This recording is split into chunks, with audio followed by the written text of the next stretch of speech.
En Grèce, victoire socialiste encore plus large qu'on l'imaginait, ils ont la majorité absolue au Parlement. Des mesures pour les rapatrier, le secrétaire d'État Raymond Courrière est avec nous pour les commenter. Les congés de conversion, encore en discussion entre patronat et syndicats, nous jugerons leurs avantages sur un exemple concret. Faut-il dévaluer le franc même s'il est en bonne santé? Cette question est posée par certains financiers. Mesdames, Messieurs, bonsoir. La partie n'aura pas été facile pour les Français cette année à Roland-Garros. Un seul joueur reste maintenant qualifié en simple, c'est Henri Lecomte, et demain il aura fort à faire face aux Suédois Mats Wilander. Les Suédois, eux, en revanche, ont le vent en poupe. Ils sont 3 pour disputer les quarts de finale et parmi eux, en particulier, un jeune homme de 19 ans, Stefan Edberg, qui a fait une grosse impression cet après-midi en battant son compatriote Anders Jarrid en 4-7. Michel Drey et Dominique Champeau.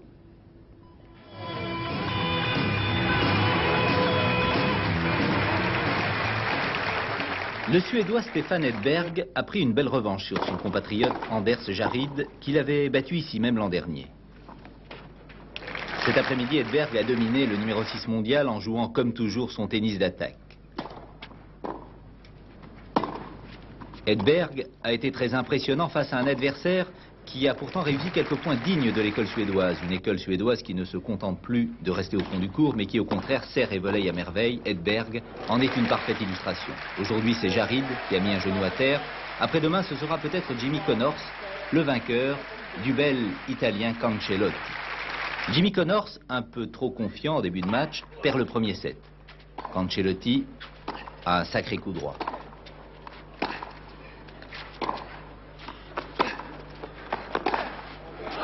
Mais Connors possède toujours cette belle énergie qui, du fond du court ou à la volée, le conduit à la victoire. En 4-7 aujourd'hui.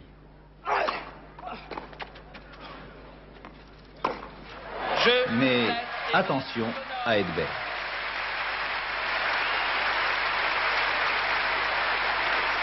Aaron Krickstein est encore bien tendre pour Ivan Lendl. Le Tchécoslovaque a remporté un succès indiscutable, 6-2, 6-2, 6-0. Comme McEnroe, Lendl n'a pas encore perdu un set. Il affrontera l'Argentin Reite en quart de finale.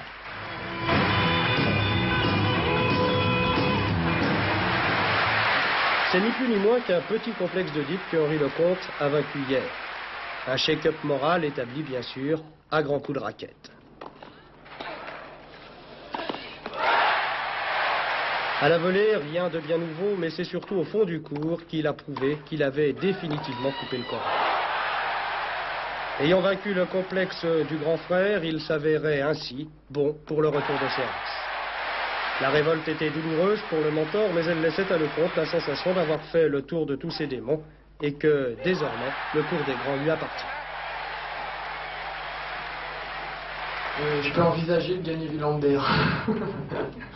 Non, je pense qu'il faut que je passe, je pense match par match. Maintenant, vraiment, j'ai des matchs où j'ai encore plus rien à perdre. Bon, j'ai battu Yannick, maintenant il faut que je joue très bien contre Wilander, parce qu'en 5-7, ça va pas être facile. Mais vraiment, je vais rentrer sur le court vraiment en très grande confiance, je peux pas arriver mieux de toute façon. Mats Wilander, lui, n'a pas l'habitude de s'attarder sur les crises existentielles de chacun. Pourtant, il a dans son sillage toute une portée de jeunes Suédois qui rêvent de lui faire subir le même sort. Mats, il y a 2 ans, a déjà servi de révélateur à Yannick Noah. Un phénomène d'identification est peut-être déjà en route. Tout le problème, demain, est de savoir qui mettra l'autre à genoux. Surprise en Grèce, on s'attendait à ce que les socialistes remportent les élections législatives, mais pas d'une façon aussi nette, aussi large. Le PASOK de M. Papandréou a conquis la majorité absolue au Parlement, ce qui veut dire bien sûr qu'il n'aura pas besoin de partenaires pour gouverner. Richard Tripot.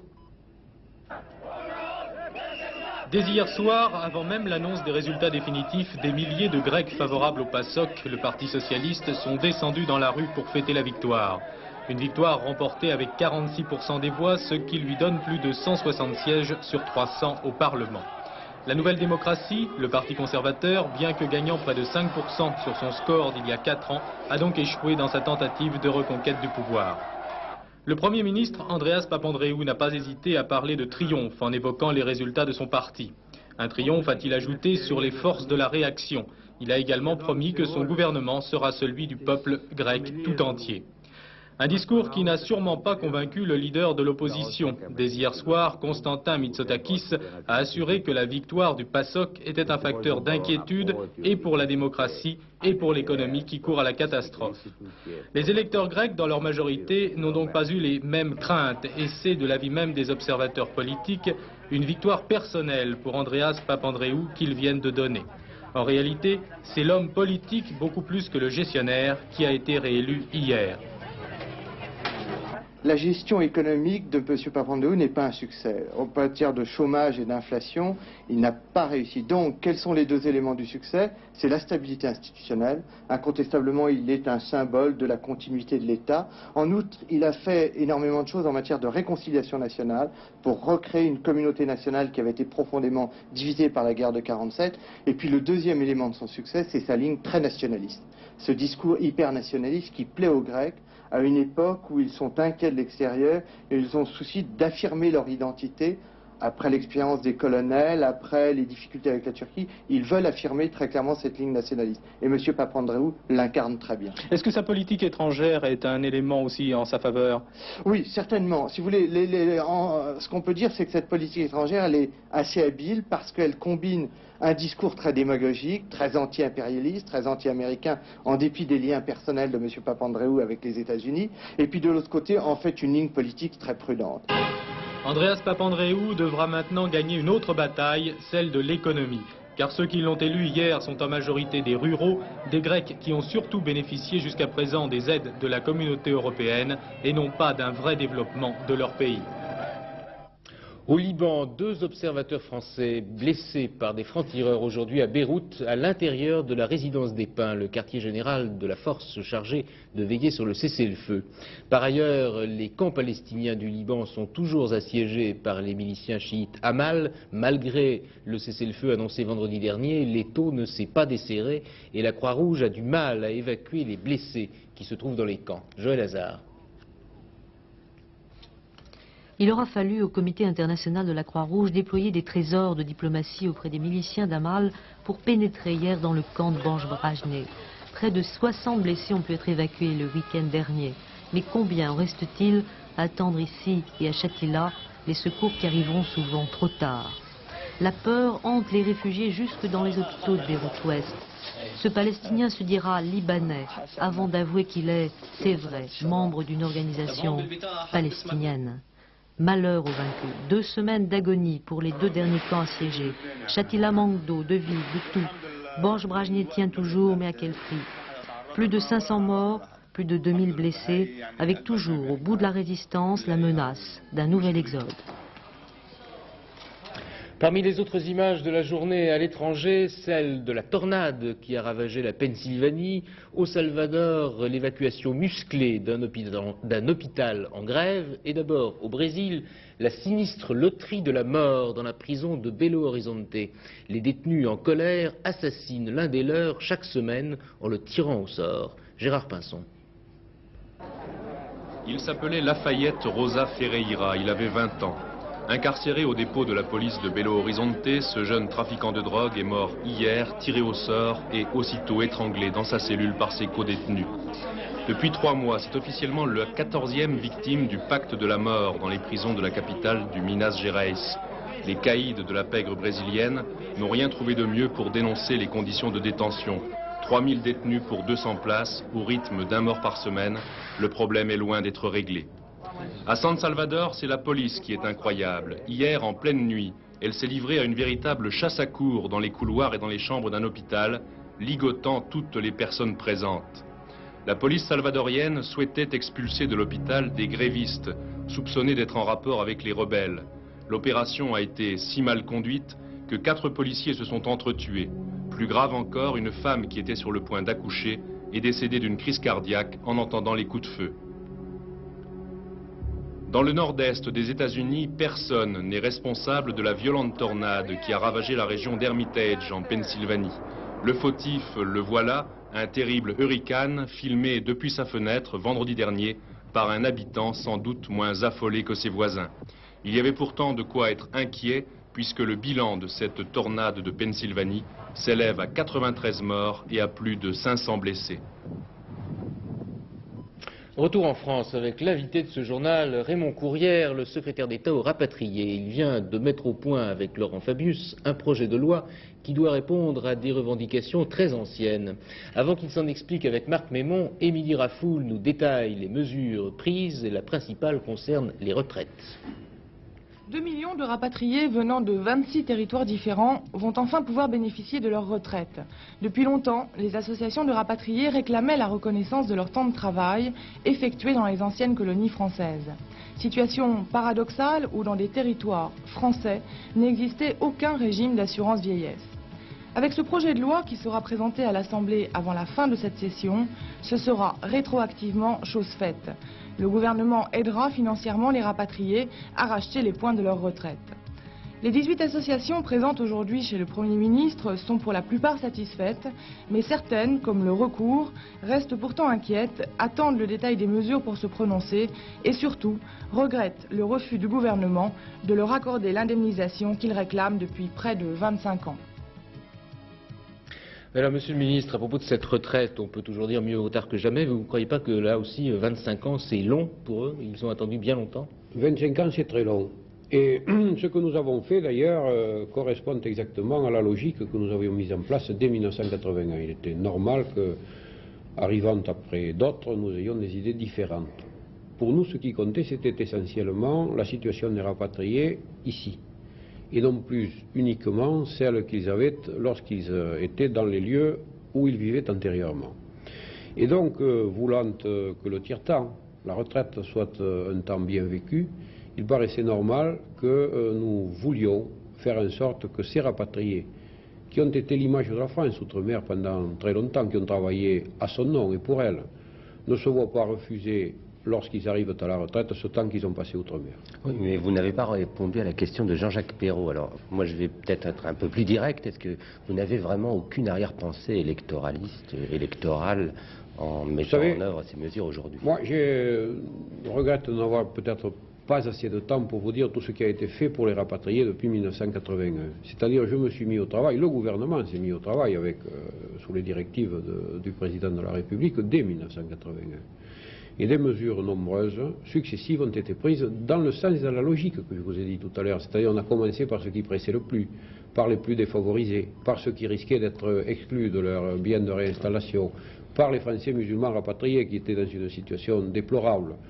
Ensuite, ce que nous avons voulu aussi, c'est rendre l'honneur à un certain nombre de personnes qui pensaient l'avoir perdu, et dans tous les cas, faire en sorte que par une loi de réconciliation, on puisse faire en sorte que les séquelles du passé disparaissent. Aujourd'hui arrive en son temps la loi sur les retraites, ce qui est, je vous dis, ce qui est dû et ce qui est normal. Vous savez, vous me dites en période électorale. Je vous rappellerai que depuis 1981, il y a eu les élections législatives, les élections cantonales, des élections municipales. Il y a eu encore des élections cantonales où j'ai été réélu d'ailleurs la dernière fois. Quand même 2 millions de personnes. Il y aura demain des élections législatives à nouveau. Si on ne voulait travailler qu'en dehors de périodes électorales, on ne pourrait jamais rien faire. Voilà ce que je pense. Bon, on va peut-être parler concrètement de ces mesures, Monsieur le Ministre. Alors, vous avez annoncé que l'État allait aider les rapatriés à acquérir des points. Quelle va être la forme de cette aide? Comment on va s'organiser cette aide? Dans un certain nombre de territoires, et en Algérie moins que dans les autres, tels que la Tunisie et le Maroc, il n'y avait pas pratiquement de caisse de retraite. Ce qui fait que de nombreuses personnes ont travaillé dans ces pays d'outre-mer et se trouvent aujourd'hui à l'heure, à 60 ans, 65 ans, au moment où ils vont prendre leur retraite, alors qu'une partie de cette vie de travail leur est confisquée. On leur dit, monsieur, vous n'avez pas cotisé. Concrètement, combien l'État va donner ce qui va se faire, c'est que chaque cas particulier va être examiné par les caisses de retraite auxquelles les rapatriés vont s'adresser. Et une certaine somme leur sera demandée pour acheter ces points. Et ce que va faire l'État, c'est les aider, plus ou moins suivant l'état de fortune de chaque rapatrié, à racheter ces points de façon à ce qu'ils aient une retraite de base complète. Monsieur le ministre, une dernière question. Récemment, nous avons diffusé un reportage où nous montrions des rapatriés, des anciens rapatriés qui sont venus se réinstaller en Algérie. Alors, je voulais savoir un peu si, au niveau du gouvernement français, vous incitiez les pieds noirs aujourd'hui réinstallés en France à retourner en Algérie, par exemple.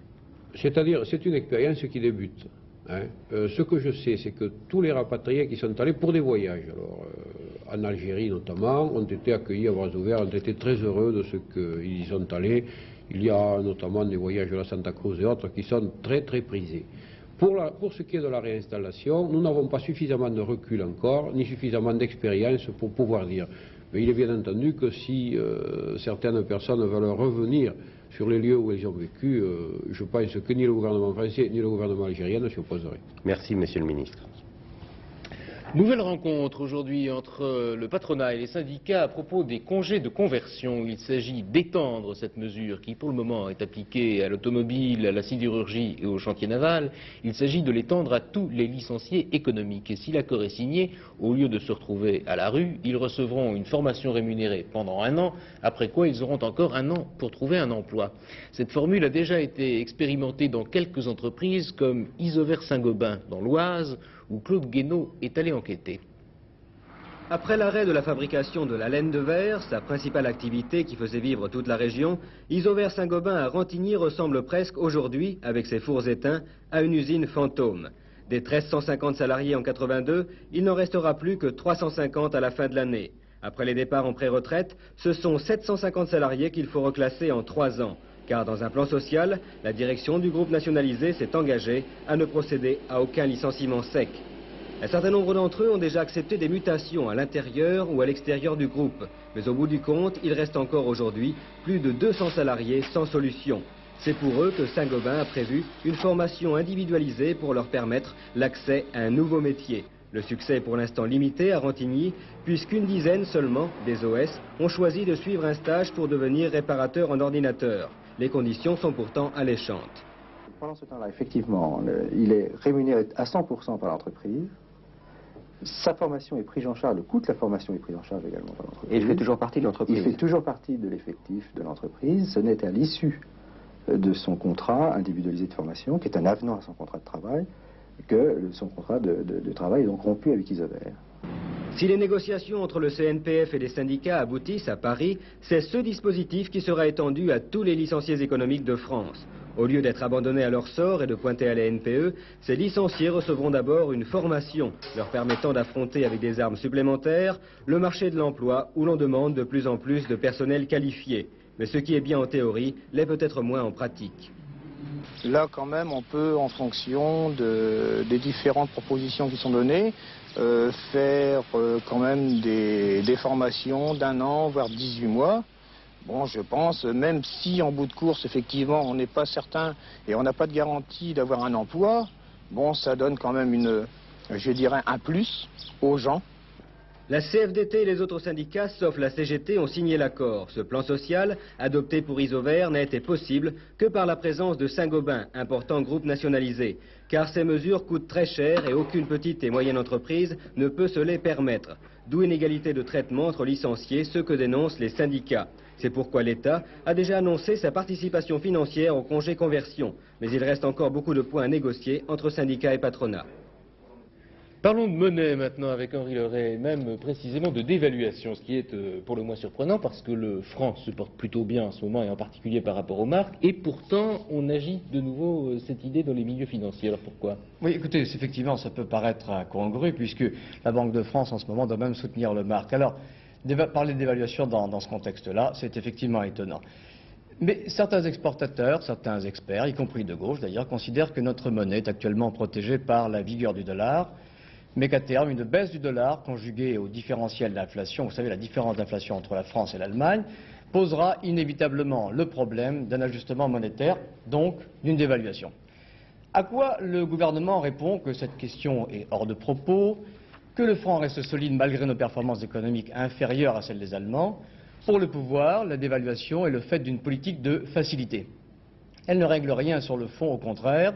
Elle va au contresens d'une politique d'amélioration de la productivité et de modernisation de l'outil industriel qui est celle qui est prônée actuellement par le gouvernement. Autrement dit, en termes monétaires purs, la dévaluation n'est pas d'actualité. Les socialistes ont déjà dévalué 3 fois, ils ne changeront pas de cap cette fois-ci. à moins d'y être contraints par les événements. Sur ce point, ils ont l'appui de Raymond Barre, lequel, à défaut de la cohabitation, partage au moins un terrain de convergence avec le gouvernement Fabius, la politique du franc fort. Alors, de la théorie à la pratique, maintenant voyons les résultats des monnaies aujourd'hui, en commençant par le dollar. Volontiers. En ce début de semaine, le dollar est en repli un peu partout, un mouvement qui répond ainsi aux questions que l'on se posait ici même vendredi soir. On note de nouvelles faillites de petites banques américaines, mais la baisse du dollar, c'est vrai, n'en est pas une conséquence. À la bourse de Paris, cette fois, la semaine démarre à pas compter. Les liquidités sont toujours abondantes, mais le marché a tellement grimpé. Et puis les valeurs pétrolières aujourd'hui font grise mine dans la perspective d'une baisse des cours du brut. Alors, nous sommes en léger repli. Enfin, à New York, la baisse du taux d'escompte en fin de semaine avait dopé Wall Street, qui était bien naturel. Aujourd'hui, le marché des valeurs à New York accuse un repli sensible. Néanmoins, il reste nettement au-dessus du palier du 1300. Des nouvelles du temps pour demain, encore du beau temps, encore de la chaleur, mais aussi beaucoup d'orage dès le début de l'après-midi un peu partout. Les températures entre 24 et 28 degrés suivant les régions. Demain soir, nous avons rendez-vous à 21h55. Dans un instant, nous retrouvons toute l'équipe de Thalassa, comme chaque lundi. Excellente fin de soirée sur la 3. Et avant de nous séparer, je vous rappelle les principales nouvelles de la journée. Bonsoir et à demain. Large victoire des socialistes en Grèce, ils ont la majorité absolue au Parlement. Raymond Courrière nous dévoile son projet de loi pour les rapatriés avec une mesure très attendue sur les retraites. D'évaluer le franc, certains financiers en parlent, pour le gouvernement, il n'en est pas question. Tennis, la grande journée pour Henri Lecomte, demain il affrontera Villander à Roland-Garros.